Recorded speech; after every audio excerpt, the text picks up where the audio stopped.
हाँ जी दोस्तों, तो आगे बढ़ते हैं अपनी अमेंडमेंट की सीरीज में और नेक्स्ट चैप्टर की बात करते हैं जो कि है इनपुट टैक्स क्रेडिट के ऊपर। देखते हैं इसके अंदर कितनी सारी अमेंडमेंट्स हैं और उनको किस तरीके से अप्लाई किया गया है और क्या प्रोविजंस के अंदर चेंज आए हैं, कहां कहां पे कुछ परसेंटेज के अंदर चेंज आया है। ऑल्दो है बेसिक सा, लेकिन उसको समझना है और कुछ अच्छे अच्छे इलस्ट्रेशंस भी आपके इस मॉड्यूल के बुकलेट के अंदर दिए हुए हैं, तो उसको भी हम देख के चलेंगे। सबसे पहला पॉइंट है, देखिए क्या, restriction on availment of input tax credit in respect of invoices, debit notes not uploaded by suppliers in their GSTR 1.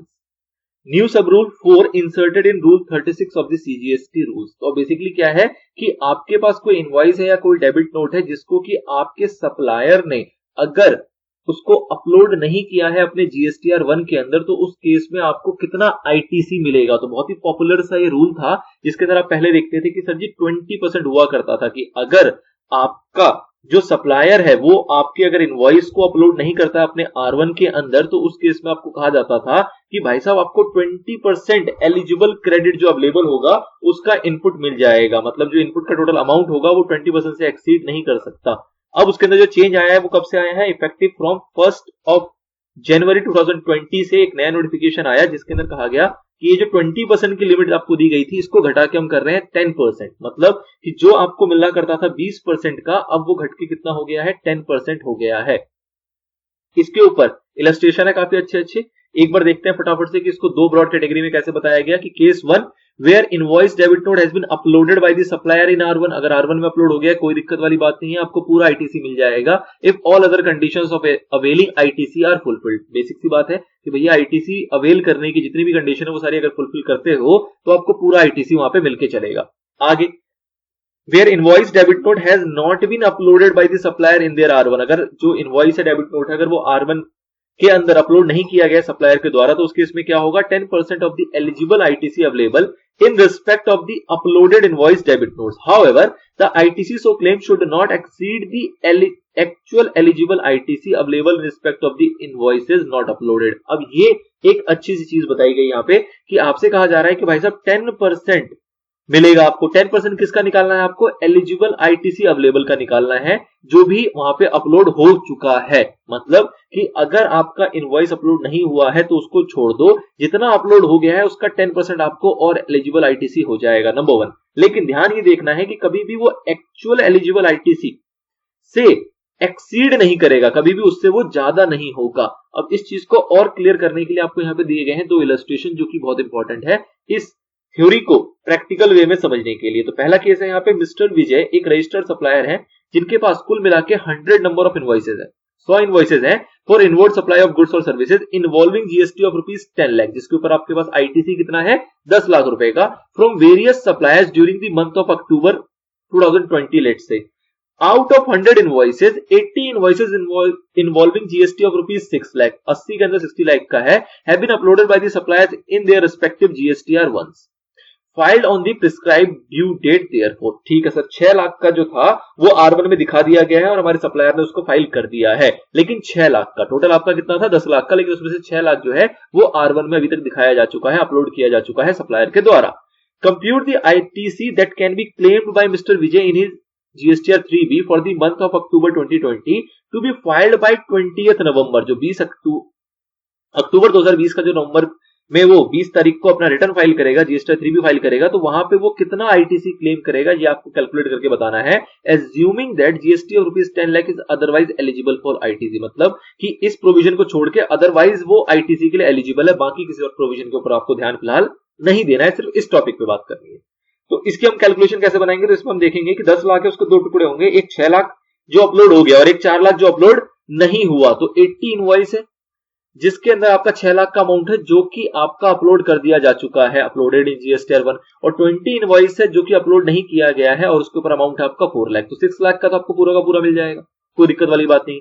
4 lakh के सिनेरियो में आपको क्या कहा जाएगा कि जितना आपका अपलोड हो गया है, जितना आपका ITC अपलोड हो गया है उसका निकाल लेना है आपको, कितना, 10%। पहले आप इसका 20% निकाला करते थे, अब इसका क्या निकालना है आपको, 10% इसका। इस 4 लाख का नहीं, 4 लाख से कोई लेना देना नहीं है, जितना आपका आईटीसी इन्वॉल्व है और वो अपलोड कर दिया जा चुका है R1 के अंदर, उसका आप 10% निकालोगे और वो आपको आईटीसी मिल जाएगा इसके रिस्पेक्ट में, इस 4 लाख के रिस्पेक्ट में। तो कुल आईटीसी आपको मिल जाएगा 6.6 लाख का। Illustration number 1। इसी के साथ दूसरा इलस्ट्रेशन भी है जो कि और थोड़ा सा हाईलाइट करेगा उसके हाउएवर वाले पॉइंट के ऊपर। फिलहाल नोट देखते हैं, कह रहा है 100% ITC can be availed on invoice uploaded by the supplier in their R1। Normal सी बात थी। As per rule 36(4) the ITC in respect of invoice not uploaded by the supplier in their R1 is restrict to 10% of eligible ITC. 10% निकालना है आपको किसका? Eligible ITC का। जितना ITC आपको एलिजिबल है उसका आपने 10% निकाल लिया इन respect of invoices uploaded in R1। ठीक है sir. Thus, in respect of 20 invoices not uploaded in R1, the ITC has been restricted to 0.6 lakh, that is what 10% of 6 lakh rupees। तो बहुत ही बेसिक सी calculation थी और easy तरीके से आपको ये जो प्रोविजन है ये क्लियर हो गया। लेकिन हाउएवर वाला पॉइंट जो है वो अभी भी रह जाता है, उसके लिए दूसरा इलस्ट्रेशन जरूरी है। क्या कह रहा है? मिस्टर अजय है एक रजिस्टर्ड सप्लायर जो कि रिसीव करते हैं 100 invoices for inward supply of goods and services involving कितना है अभी भी जीएसटी 10 लाख रुपीस का आईटीसी इन्वॉल्व है अक्टूबर 2020 का। इस 100 के अंदर से 85 इनवॉइस जो है जिसके अंदर जीएसटी आपका 9.5 लाख का है वो आपके सप्लायर ने अपलोड कर दिया अपने जीएसटीआर 1 के अंदर और ड्यू डेट के अंदर उसको फाइल भी कर दिया। ठीक है सर। कंप्यूट करना है आपको आईटीसी जो कि क्लेम करेगा मिस्टर विजय अपने 3B के अंदर, जो कि अक्टूबर का वो फाइल करेगा 20 नवंबर 2020 के अंदर, एज्यूम करते हुए कि जीएसटी जो 10 लाख रुपए का है वो अदरवाइज एलिजिबल था for the purpose of ITC. ठीक है सर। तो सेम सिनेरियो है, बस फिगर्स के अंदर चेंज किया गया, कहानी पूरी की पूरी सेम चल रही है। तो 85 इनवॉइसेज है, उसके अंदर कितना आईटीसी है 9.5 लाख का, आपको कितना मिल जाएगा? पूरा का पूरा 9.5 लाख, कोई दिक्कत नहीं है। 15 इनवॉइसेज है जिसके अंदर आपका 0.5 लाख का है, तो उसके इसमें आप कहते थे कि अगर ये अपलोड नहीं किया गया है तो जितना भी आपका पास एलिजिबल आईटीसी है इसका निकाल लो कितना परसेंट? 10%। लेकिन जब इसका 10% निकालोगे तो वो हो जाएगा आपका 0.95 लाख, 0.95 लाख। अब एक्चुअल में जो आपको मिलना था वो कितना मिलना था? 0.5 लाख, मतलब कहीं ना कहीं 50,000 रुपए मिलने थे। लेकिन आपकी कैलकुलेशन के अकॉर्डिंग अगर आप चलोगे तो उस केस में 95,000 हो जाएगा, जो कि इसको एक्सीड कर रहा है। तो जब भी ऐसी सिचुएशन आएगी तो उसके लिए आपको हाउएवर वाला पॉइंट जो था वो आपको ध्यान में रखना है कि भाई साहब किसी भी सूरत में 10% निकालना है, लेकिन किसी भी सूरत में ये आपका इन एलिजिबल आईटीसी से ज्यादा नहीं हो सकता। तो जब ऐसी सिचुएशन आएगी तो आप बोलोगे 0.5 लाख और 0.95 lakh which ever is lower, तो लोअर में आपको 0.5 लाख ही यहाँ पे अलाउ होगा। तो this is the whole provision. Now notes में क्या कहा है? 100% ITC can be availed on invoice uploaded by the supplier in their R1। तो पहला वाला सिंपल है। As per Rule 36(4), the ITC in respect of invoices not uploaded by the supplier in their R1s is restricted to 10% of what? Eligible ITC in respect of invoices uploaded in GSTR1. However, since in this case 10% of eligible ITC in respect of invoices uploaded in R1s कितना निकल के आ रहा है? 0.95 लाख। 10% निकाला आपने 9.5 लाख का, exceed करता है आपके एक्चुअल आईटीसी से जो कि कितना है? 0.5 lakh in respect of 15 invoices not uploaded in the R1s। तो उस केस में ITC avail should be limited to actual amount of ITC. उससे ज्यादा आप क्लेम नहीं कर पाओगे, ये इसकी अपर लिमिट हो गई कि भाई साहब जो एक्चुअल अमाउंट था आईटीसी का विच इज इनएलिजिबल, उसके बियॉन्ड आप नहीं जा सकते हो। ठीक है सर। नाउ कुछ सर्कुलर है, कुछ क्लैरिफिकेशन है, कुछ चीजों को और यहाँ पे बढ़ा के बताया गया है, मतलब उन पॉइंट्स को और क्लियर किया गया है। इसको भी 1 बाय 1 देखना है। छोटे छोटे एमसीक्यूज या केस स्टडी का ये पार्ट आराम से बनाए जा सकते हैं। क्या है पहला circular? Circular number 123/42/2019 GST dated 11/11/2019 को आया गया और उन्होंने क्या दिए? क्लैरिफिकेशन। मतलब क्या कोई अमेंडमेंट है, क्या कोई नई चीज ऐड की गई है? नहीं, जो चीज पहले से चल रही थी उसके अंदर कुछ ना कुछ क्लैरिफिकेशन दिया गया कि इसको आप इस तरीके से समझ के चलोगे। The following issues in relation to restriction in availment of ITC in terms of rule 36(4) as under. क्या है सर? एक एक करके सारे सेपरेट पॉइंट है, उसको समझते हुए चलना है। पहला पॉइंट कह रहा है क्या? The restriction is not imposed through the common portal and it is the responsibility of the taxpayer claiming credit to avail ITC on self assessment basis। मतलब क्या हुआ कि भाई साहब जो ITC ये अवेल कर रहा है ये उसकी रिस्पॉन्सिबिलिटी है कि वो सेल्फ असेसमेंट बेसिस पे कैलकुलेशन करेगा और कितना ITC क्लेम करना है या कितना क्लेम नहीं करना है वो जानेगा। मतलब कॉमन पोर्टल इसके ऊपर कोई उसका योगदान नहीं देगा। आप तो जितना अमाउंट फीड कर दोगे वो क्लेम कर दिया जाएगा। वो अलग बात है कि कल को जब स्क्रूटनी वगैरह होगी या जब बैकएंड पे डिपार्टमेंट वाइज उसको चेक किया जाएगा तब हो सकता है कि आपको उसके ऊपर इंटरेस्ट पेनल्टी लगा दिया जाए। But initially this is on self assessment basis. आप खुद से कैलकुलेशन करोगे, इन प्रोविजंस को अप्लाई करोगे और इस अकॉर्डिंग आप क्लेम करोगे कि कितना आईटीसी आपको क्लेम करना चाहिए, कितना आपको अवेलेबल होगा, कितना अवेलेबल नहीं होगा। Clarification number 1। दूसरा आता है The restriction shall be applied only on the invoices debit note details of which are required by supplier to be uploaded under section 37(1) of the CGST act. मतलब कि ये जो रेस्ट्रिक्शन है ये सिर्फ और सिर्फ उसके ऊपर लग रही है जहां पे आपके सप्लायर को इनवॉइस अपलोड करने की जरूरत थी। मतलब कि जहां पे आपका जो सप्लायर है वो R1 में अपलोड करता तभी जाके आपको इसका इनपुट मिलता, ये सिर्फ वहां के लिए है। मतलब कि कुछ सिचुएशन ऐसी होती है जहां पे आप खुद पे करते हो, जब आप खुद पे करते हो तो उस केस में इनपुट क्लेम करने में कोई दिक्कत है क्या? क्या आप R1 का वेट करोगे? R1 का वेट तो तब करोगे जब आप पे कर देते हो सप्लायर को और सप्लायर से रिक्वेस्ट करते हो कि भाई साहब तुम अपनी R1 में दिखाओ, अगर तुम दिखाओगे तभी मुझको इनपुट मिलेगा, अदरवाइज नहीं मिलेगा। लेकिन जिस सिचुएशन में आपने खुद से पे किया हुआ है वहां पे सप्लायर का कोई रोल नहीं है तो उस केस में ये रेस्ट्रिक्शन अप्लाई नहीं होती। जैसे कि देयरफॉर टैक्सपेयर में avail full ITC in respect of IGST paid किस सिचुएशन में? Imports document issued under RCM, RCM के बेसिस पर अगर उसने खुद से जमा कर रखा है तो उसका तो इनपुट उसको मिल ही जाएगा। Credit received from input service distributor etc which are outside the ambit of section 37(1), तो 37(1) के एम्बिट से जो बाहर है, जैसे कि कुछ सिचुएशन आपको बता दिए गए, इस केस में कोई भी रेस्ट्रिक्शन वाली बात नहीं है। जो 20% थी जो अब 10% हो गई, इस टाइप का कोई भी रेस्ट्रिक्शन अवेल नहीं होता, मतलब उनके ऊपर इस रेस्ट्रिक्शन के कोई भी रूल्स अप्लाई नहीं किए जाते। आगे बढ़ते हैं। ITC under Rule 36(4) shall be calculated on total eligible ITC from all suppliers against all supplies whose detail has been uploaded by the supplier. Therefore, the restriction is not on supplier basis. मतलब क्या हुआ कि भाई साहब जितने की भी बात की जा रही है ना, एक एक सप्लायर के बेसिस पर हम काउंट नहीं करेंगे, हम सारे सप्लायर का देखेंगे और उसके हिसाब से हम एलिजिबल ITC निकालेंगे और उसके हिसाब से हम अपनी कैलकुलेशन करेंगे। एक एक सप्लायर का अलग अलग से कैलकुलेशन बनाने की आपको आवश्यकता नहीं है। आप पूरे होलसेल में बात करोगे, टोटलिटी में बात करोगे, सभी सप्लायर को एक साथ लेके चलोगे अपनी कैलकुलेशन के अंदर।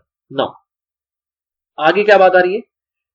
The calculation would be based only on those invoices on which ITC is available and therefore invoices on which ITC is not available, say under section 17(5) of the CGST Act, would not considered for calculation of 20%, amended 10% subsequently for eligible ITC available। कहने का मतलब क्या हुआ कि भाई साहब आप जो ये कैलकुलेशन करोगे इसके अंदर सिर्फ आप उन्हीं को देखोगे जिनके ऊपर, मतलब उन्हीं इनवॉइसेस को देखोगे जिनके ऊपर ITC अवेलेबल था। वैसे इनवॉइस को आपको देखने की जरूरत ही नहीं है जिसके ऊपर आपको ऑलरेडी ITC डिसअलाउड था, मतलब अवेलेबल नहीं होता था, उसको आपको कंसीडर करने की आवश्यकता नहीं है अपने कैलकुलेशन के अंदर, जो कि आप करते हो कितने का? 10% का, जो कि आपको लेटेस्ट वाला याद रखना है।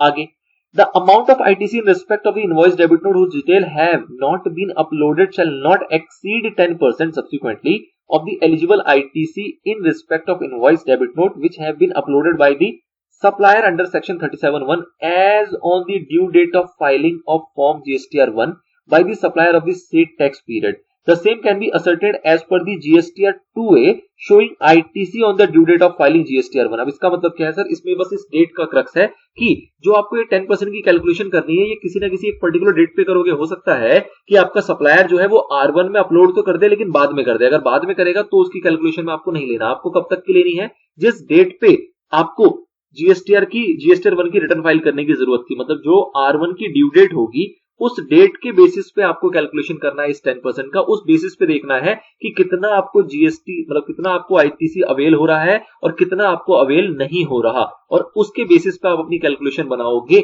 एक ड्यू डेट के डेट पे। ठीक है, एग्जांपल के तौर पे देखो, जैसे ड्यू डेट है आपकी जीएसटी की जनवरी 20 की, क्या 11 फरवरी 2020। तो इसका मतलब क्या हुआ कि ITC in respect of invoice debit note which have not been uploaded by the supplier shall be maximum कितना? 10% ऑफ द टोटल आईटीसी। किस दिन रिफ्लेक्ट करेगा? जीएसटीआर 2 में, जो कि रिफ्लेक्ट करेगा कब? 11 फरवरी 2020 को।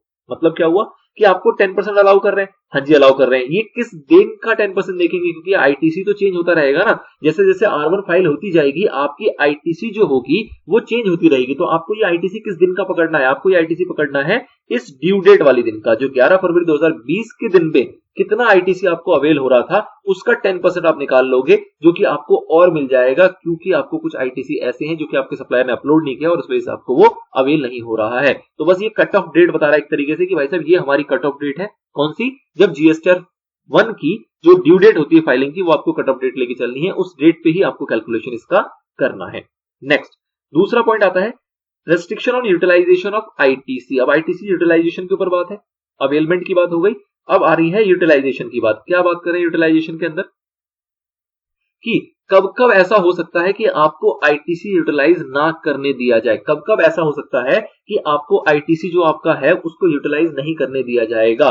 तो a new rule 86A has been inserted in CGST rules. तो एक नया रूल आया आपका, क्या नाम है उसका, 86A, जो कि इंपावर करता है किसको, कमिश्नर को या फिर कोई भी ऐसे ऑफिसर को, not below the rank of the assistant commissioner, मतलब इस रैंक से ऊपर का बंदा होना चाहिए या फिर इस रैंक का बंदा होना चाहिए, इससे नीचे का बंदे के पास ये पावर नहीं है। क्या ऑथराइज किया गया, to impose restriction on utilisation of ITC available in the electronic credit ledger if he has the reason to believe that such ITC has been fraudulently availed or is ineligible। मतलब क्या हुआ कि sir आपके electronic credit laser के अंदर ITC दिखाई तो दे रहा है, लेकिन आपके ऊपर रिस्ट्रिक्शन लगाई जा सकती है कि ये जो आपको इलेक्ट्रॉनिक क्रेडिट लेजर के अंदर आईटीसी दिख रहा है, इसको आप जो अवेल है मतलब यूटिलाइज जो है वो आप नहीं कर सकते। क्यों नहीं कर सकते, जब ये जो कमिश्नर है या फिर जो ये असिस्टेंट कमिश्नर की रैंक वाला बंदा है, इसको ये लगे, ये रीजन टू बिलीव हो इसके पास कि भाई साहब ये जो आईटीसी आपके इलेक्ट्रॉनिक क्रेडिट लेजर में आ रहा है इसके अंदर फ्रॉड किया गया, मतलब फ्रॉड तरीके से ये इसको लाया गया है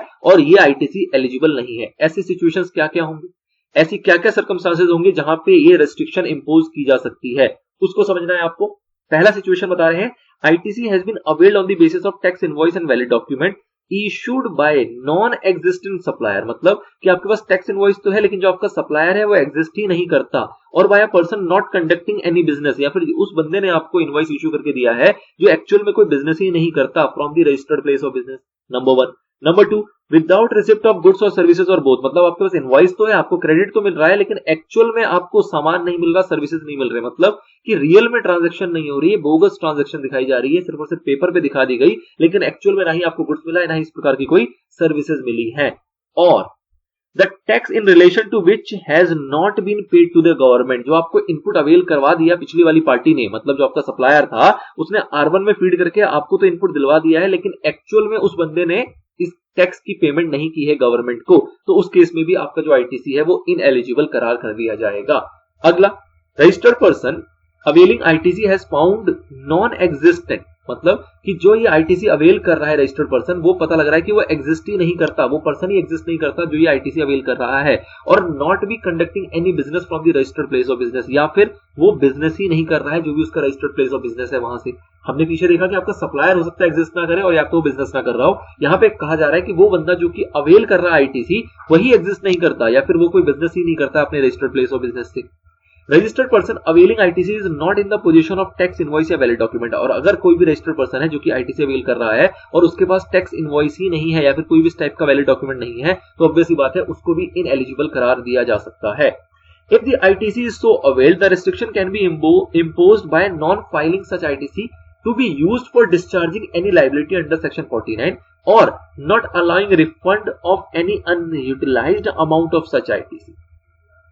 मतलब कि अगर आईटीसी इस प्रकार से अवेल की गई है तो रेस्ट्रिक्शन कैसे इंपोज की जा सकती है कि आपको अलाउ नहीं किया जाएगा कि आप अपनी किसी भी लाइबिलिटी में से इसको यूटिलाइज कर पाओ, मतलब एक तरीके से उसको लेस कर पाओ। मतलब कि लेट से आपका आउटपुट टैक्स आ रहा है 10,000 रुपीज का, आपके इलेक्ट्रॉनिक क्रेडिट लेजर के अंदर 2,000 रुपीज का आईटीसी पड़ा हुआ है, लेकिन वो किसी ऐसे मीडियम से जो हमने अभी ऊपर पढ़ा, तो उस सिनेरियो में आपको ये अलाउ नहीं किया जाएगा, आपसे कहा जाएगा पूरे 10,000 की पेमेंट करें, ये जो आपका आईटीसी है ये आपको हम अलाउ नहीं करेंगे डिस्चार्ज करने के लिए। ठीक है सर, ना ही इन पैसों को आपको रिफंड के लिए अलाउ किया जाएगा। कोई ऐसा करे कि इलेक्ट्रॉनिक क्रेडिट लेजर में उसको अप्लाई कर दे कि सर जी ये तो मुझे रिफंड दे दो, अब मेरे को बिजनेस नहीं करना, तो उस सिनेरियो में भी आपका ये रिफंड रोका जा सकता है, आपको रिफंड प्रोवाइड नहीं किया जाएगा।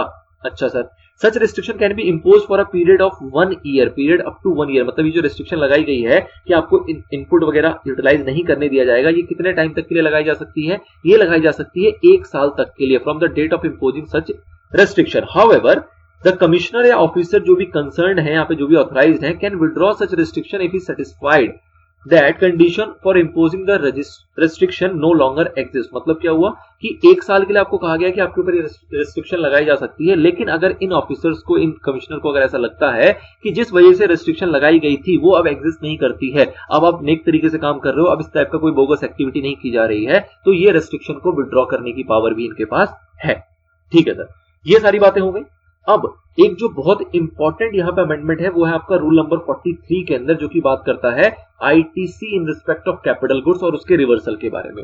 इंपॉर्टेंट अमेंडमेंट है, रूल नंबर 43 थोड़ा सा टेक्निकल भी है बट कोई दिक्कत नहीं है, आराम से इसको एक एग्जांपल लेंगे, उसके तहत इसको समझ के क्लियर करेंगे। क्या कह रहा है इसके अंदर कि with effect from 1/4/2020 rule number 43 of CGST rules which prescribe the manner of determination of ITC in respect of what capital goods और उसका reversal thereof in certain cases had been amended as under, उसके अंदर amendment लाया गया।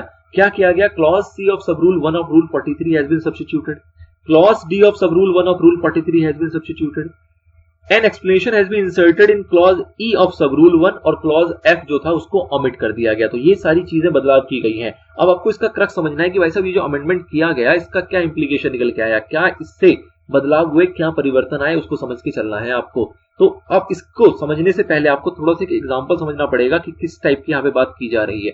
यहाँ पे बात क्या की जा रही है कि लेट से आप कोई एग्जेम्प्ट एक्टिविटीज के अंदर इंगेज्ड हो या फिर आप टैक्सेबल एक्टिविटीज के अंदर इंगेज हो या फिर आप दोनों एक्टिविटीज करते हो, मतलब कि आप एग्जाम सप्लाई भी करते हो और आप टैक्सेबल सप्लाई भी करते हो। ठीक है, तीन चीजें हो सकती हैं। नंबर वन क्या है?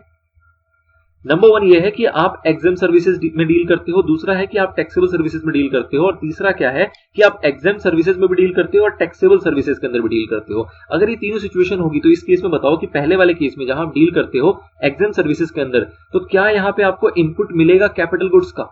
तो इस सिचुएशन में आपको बताया कि आपको इनपुट नहीं मिलता है कैपिटल गुड्स का। अगर बात करें कि आप डील करते हो टैक्सेबल सर्विसेज के अंदर, तो उस केस में क्या आपको इनपुट मिलता है कैपिटल गुड्स का? तो हाँ जी, ऐसे सिचुएशन में आपको ये इनपुट जो कैपिटल गुड्स का होता है वो आपको मिल जाता है, वो आपके लिए आईटीसी का काम करता है। लेकिन अगर इस सिचुएशन की बात करें जहां पे आपने कोई कैपिटल गुड्स परचेज किया है, उसके ऊपर इनपुट है और आप डील करते हो एग्जेम्प्ट के अंदर भी और टैक्सेबल सर्विसेज के अंदर भी, तो इस केस में ये पंगा आता है कि आपको कितना इनपुट मिलना चाहिए या फिर अगर इनपुट आपको पूरा दे दिया जाए तो उसका रिवर्सल किस तरीके से होना चाहिए। इस चीज को आपको समझना है इस रूल 43 के अंदर, जहां पे आपकी ये दोनों एक्टिविटीज होती हैं, टैक्सेबल भी और एग्जेम्प्ट भी। तो उस सिनेरियो में जो भी आपका इनपुट होगा उसको किस तरीके से बाइफरकेट किया जाएगा या फिर उसको किस तरीके से आपको अलाउ किया जाएगा और फर्दर मंथ्स के अंदर उसको रिवर्स किया जाएगा, उस कॉन्सेप्ट पे यहाँ पे समझाया गया।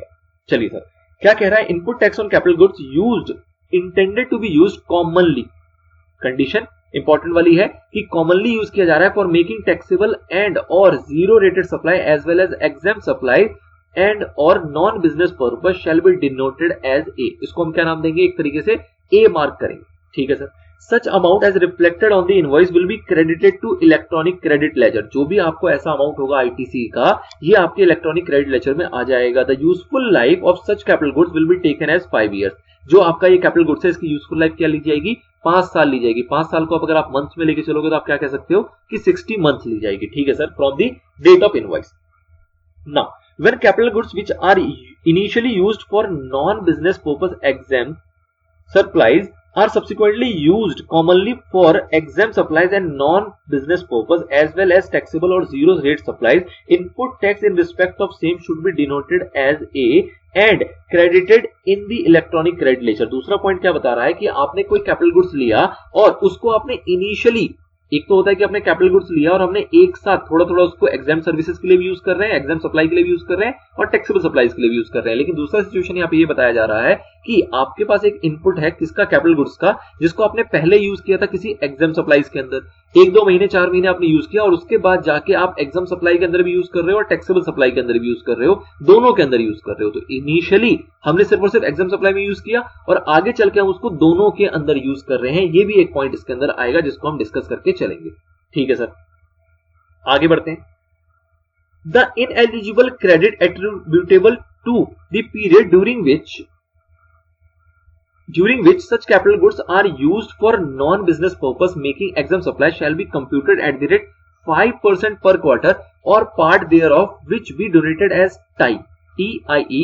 Such TIE shall be added to the output tax liability of the tax period in which credit of such capital goods is claimed. अब ये इसके ऊपर पॉइंट कहा जा रहा है इस दूसरे पॉइंट की कंटिन्यूएशन में कि अगर आपने ऐसा किया है कि स्टार्टिंग में कुछ पीरियड में आपने उसको यूज किया सिर्फ और सिर्फ एग्जाम सप्लाईज के लिए और उसके बाद उसको यूज करने के लिए लगे आप कॉमनली, मतलब दोनों पर्पस के लिए, एग्जाम्प्ट के लिए भी और टैक्सेबल सप्लाईज के लिए भी, तो उस केस में आपको एक रूल बताया गया है। इस पॉइंट को हम डिस्कस करेंगे सबसे लास्ट में, इसको फिलहाल स्किप करते हैं और अगले पॉइंट को समझते हैं। The amount of A credited in electronic credit ledger in respect of common capital goods whose useful life remains during the tax period shall be added together to arrive the credit TC। मतलब कि आपके पास जितने भी credit होंगे total उन सभी को आप ऐड करोगे एक साथ और उससे क्या निकालोगे आप total input on capital goods, जिसको आप टीसी का नाम दे रहे हो। When capital goods which are initially used only for taxable and और zero rated supplies are subsequently used commonly for taxable and और zero rated supply as well as exempt supplies और for non business purpose, the input claim in respect of same shall be added to the aggregate value of TC. मतलब कि जितने भी आपके इस type के input होंगे उन सबको आपको ऐड करके चलना है अपने टीसी के अंदर। अब इसको प्रैक्टिकली एक बार कन्वर्ट कर लेंगे, बस एक बार पहले रीडिंग लगा रहे हैं। अगला आएगा आपका TM which is the common credit for the tax period TC divide by 60। जो आपका टोटल आ रहा है उसको डिवाइड करोगे 60 कुछ नहीं है आपका 5 साल का आ गया था, 12 महीने में कन्वर्ट करके आपने उसको 60 महीने के अंदर डिवाइड कर दिया। Is to be computed during the useful life of capital goods which is 5 years from the date of invoice. Now, clause G provides that the formula for determining TE, that is the amount of common credit attributable to exempt supplies, that is TE equal to E divided by F multiplied by TR. अब इस चीज को समझो जरा, ये TR और TM क्या कह के गया एक इनिशियल लेवल से। हमारा एग्जांपल क्या चल रहा था,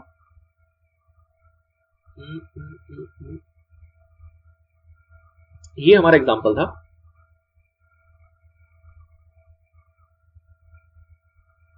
ये हमारा एग्जांपल है जहां पे हम कह रहे हैं कि हमारे पास इनपुट टैक्स क्रेडिट है किसका, किसी कैपिटल गुड्स का, जिसको कि हम यूज कर रहे हैं अपने किसके अंदर, एग्जाम सर्विसेज के अंदर और टैक्सेबल सर्विस के अंदर भी। अब लेट्स से एग्जांपल लेते हैं कि आपके पास जो टोटल इनवॉइस का इनपुट है वो है लेट्स से 60,000 रुपीज। अब 60,000 का अगर आपके पास इनपुट है कैपिटल गुड्स का, तो इस केस में आप क्या करोगे, इसको डिवाइड करोगे। 60,000 जो है आपके पास टोटल इनपुट है, मान लो मैं कह रहा हूं एक ही अभी कैपिटल गुड्स है तो उसको आपने ए डोनेट कर दिया। दिस इज व्हाट टोटल जो भी इनपुट आपका कैपिटल गुड्स के अगेंस्ट अवेलेबल है, जो कि आप कॉमनली यूज करते हो एग्जेम्प्ट और टैक्सेबल दोनों के अंदर, ये आपका टोटल इनपुट हो गया। अब आपको क्या करना है, इसको डिवाइड करना है, इसको फ्रैक्शन में लेके आना है। कैसे लेके आओगे, तो इस ए को आप टीसी में कन्वर्ट करोगे, टीसी भी आपका 60,000 ही हो जाएगा। रीजन बीइंग क्योंकि आपके पास टोटल यही है। ऐसा अगर दो तीन होंगे तो दोनों तीनों को आप ए का नाम दोगे और इन सभी को सम करोगे तो आपका क्या निकल के आएगा, टीसी निकल के आएगा। मतलब कि टोटल इनपुट क्रेडिट कितना है कैपिटल गुड्स के अगेंस्ट, ठीक है।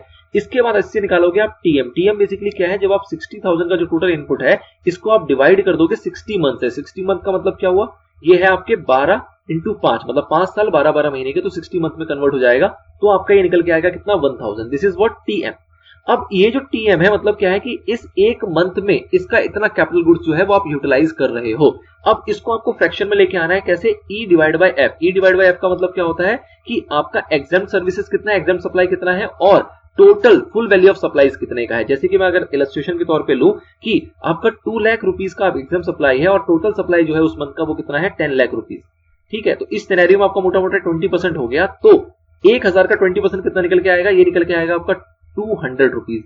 ये 200 रुपीज जो है ये आपका आउटवर्ड टैक्सेबल अमाउंट हो जाएगा। मतलब क्या है सर, दोबारा से समझो कि आपको ये 60,000 का जो टोटल है ये आपको इनपुट में मिल रहा है अपने इलेक्ट्रॉनिक क्रेडिट लेजर के अंदर, जो भी आपने इनपुट गुड्स लिया है उसका इनपुट, ठीक है। अब इस इनपुट गुड्स को आप यूज कर रहे हो एग्जाम्प्ट के अंदर भी और टैक्सेबल के अंदर भी, तो आपको कहा जा रहा है कि भाई साहब टैक्सेबल के अंदर का तो आपको मिलना चाहिए, एग्जाम्प्ट का नहीं मिलना चाहिए। तो इसका एक तरीका निकाला गया कि आपको इनपुट दे दो पूरा और आपके आउटपुट के अंदर, आउटपुट टैक्स जो होगा उसके अंदर जितना भी आपका एग्जेम्प्ट का पोर्शन का अमाउंट होगा उसको ले आओ टैक्सेबल बना दो। मतलब कि टोटल इनपुट आपको पहले दे दो पूरा, इसको यहां से लेस मत करो, ये पूरा 60,000 आपको अलाउ कर दो और जितना जितना आप मंथली यूज करते जाओगे एग्जेम्प्ट सर्विसेज के अंदर अंदर इसका प्रोपोर्शनेट टैक्स निकालते रहो, इसका प्रोपोर्शनेट टैक्स निकालते रहो, जो कि इस 60,000 का ही ऑब्वियसली पार्ट होगा। और इस प्रोपोर्शनेट टैक्स को आप आउटपुट टैक्स के अंदर ऐड करके चलोगे, मतलब इतना आप जमा करके चलोगे। आपको एक तरफ से इनपुट दे दिया गया और एक तरफ से आपसे कह रहे हैं कि आप इतना यहाँ पे आउटपुट में जमा करके चलो। तो यहां लेस करने नहीं कहा जा रहा है आपको, इस इनपुट के अंदर एग्जेम्प्ट वाला पार्ट लेस करने नहीं कहा जा रहा है, आपको कहा जा रहा है कि इनपुट पूरा ले लो और आउटपुट के अंदर जितना भी एग्जेम्प्ट सर्विसेज का पोर्शन होगा उसको प्रोपोर्शनेटली आप निकाल लो और आउटपुट टैक्स के अंदर ऐड करके आपको चलना है। नंबर 1। अब यहां पे ध्यान दो कि ये क्या कहा जा रहा है यहाँ पे कि 60,000 टोटल था, उसको आपने मंथली में कन्वर्ट कर दिया क्योंकि 5 साल की बात है, 60 मंथ में कन्वर्ट हो जाएगा और जो भी वो निकल के आएगा उसको आपने प्रोपोर्शनेटली यहाँ पे बांट दिया कि एग्जाम सर्विसेज कितना है और टोटल आपका सर्विस कितना है, उसके बेसिस पे बांट के जो भी अमाउंट निकला 200 का, ये आपका आउटपुट टैक्स के अंदर ऐड हो जाएगा, टैक्स पेबल का ये पार्ट बनेगा। नंबर 1। एक आपको स्टार्टिंग में आया था 5% पर क्वार्टर और पार्ट देयर ऑफ वाली पॉइंट, उसको जरा समझो, उसमें बेसिकली क्या कहना चाह रहा है। उसके अंदर पॉइंट ये है कि अगर मैं कहता हूं कि हमने स्टार्टिंग में लिया कुछ टाइम तक उस पे से हमने एग्जाम सर्विसेज प्रोवाइड करी थी और उसके बाद हम एग्जाम सर्विसेज भी देते हैं, साथ ही साथ टैक्सेबल सर्विसेज भी देते हैं उस कैपिटल गुड्स की मदद से, ठीक है ना। अब अगर स्टार्टिंग में मैं कहता हूं कि लेट से 4 महीने तक हमने उसको यूज किया कैपिटल गुड्स को सिर्फ और सिर्फ एग्जाम सर्विसेज के अंदर, और 4 महीने के बाद हम दोनों के अंदर यूज करने लगे, तो 4 महीने के बाद जब आप दोनों में यूज करने लगे फिर तो कोई दिक्कत ही नहीं है। जब 4 महीने के बाद आप दोनों में यूज करने लगे फिर तो आप इस तरीके से चलोगे जिस तरीके से आपको यहाँ कैलकुलेशन समझाई गई। शुरुआत के 4 महीने जब आपने सिर्फ उसको एग्जाम्प्ट में यूज किया, उसमें कैसे किया जाए, तो उसके लिए आपको कहा जा रहा है कि आपको 5% पर क्वार्टर और पार्ट देयर ऑफ लेके चलना है। मतलब अगर 4 महीने होगा तो ये 10% हो जाएगा। पर क्वार्टर और पार्ट देयर ऑफ का मतलब क्या हुआ कि अगर 1 महीना है तो भी 5%, 2 महीना है तो भी 5%, 3 महीना है तो भी 5%, 4 महीना हो जाएगा तो वो 2 क्वार्टर हो गया। मतलब 1 क्वार्टर पूरा और 1 क्वार्टर का थोड़ा सा अंश, तो उसको आप 2 क्वार्टर मानोगे और वो आपका 10% हो जाएगा। ऐसे 3 क्वार्टर तो उस केस में आपका वो 15% हो जाएगा। अच्छा, ये 10% या 5%, 10% जो है किसका निकालोगे, ये निकालोगे आप 60,000 का। 60,000 का 10% कितना आएगा, 6,000। ये 6,000 भी आपका आउटवर्ड जो आउटपुट टैक्स है, आउटवर्ड टैक्स है, उसके अंदर ये भी ऐड होगा। ये 200 तो ऐड होगा ही होगा, ये तो आगे चल के होता रहेगा। लेकिन इनिशियली जब आपने इस कैपिटल गुड्स को कन्वर्ट किया एग्जाम सर्विसेज को देने के साथ साथ दोनों के अंदर, मतलब कॉमन पर्पस के लिए जब आप इसको यूज करने लगे, तो उस केस में इनिशियली जिस डेट पर आपने कन्वर्जन किया उस डेट पर आपको ये कैलकुलेशन करनी पड़ेगी कि कितने महीने आपने इस कैपिटल गुड्स को यूज किया है सिर्फ और सिर्फ किसके लिए, आपके एग्जाम सप्लाई के लिए। और उसका जो भी प्रपोर्शन निकल के आएगा उसकी कैलकुलेशन आपको बताया गया है कि भाई साहब अगर 1 क्वार्टर होगा तो 5% या फिर पार्ट होगा तो उस अकॉर्डिंग वो बढ़ता रहेगा। अगर 2 क्वार्टर है, 3 क्वार्टर है, 4 क्वार्टर है, जितना पीरियड आपने यूज किया होगा, ऑब्वियसली मैक्सिमम 5 ईयर के बाद तो इसकी कैलकुलेशन ही खत्म हो जाती है, ठीक है। तो उसको आपको और कैलकुलेट करना है और उस कैलकुलेट करते हुए उसका पोर्शन आपको अपने आउटपुट टैक्स के अंदर अलाउ कर देना है। इस सिचुएशन में भी आपको इनपुट कितना मिलेगा, इस सिचुएशन में भी आपको इनपुट तो पूरा मिलेगा। मतलब यहाँ पे इनपुट देने के ऊपर कोई रेस्ट्रिक्शन नहीं लगा रहे, यहाँ पे बस आउटपुट के अंदर एग्जेम्प्टेड सप्लाई का जो पोर्शन होगा, जो आपको एज अ इनपुट यहाँ प्रोवाइड कर दिया गया है, उसी को नलिफाई करने के लिए वो आउटपुट के अंदर उसका प्रोपोर्शनेट जो वैल्यू है वो कैलकुलेट आपसे करवाया जा रहा है। तो ये पूरा का पूरा नटशेल में फिगर है। एक बार दोबारा से इसको देख लेते हैं कि आपका थ्योरी क्या कह रहा था।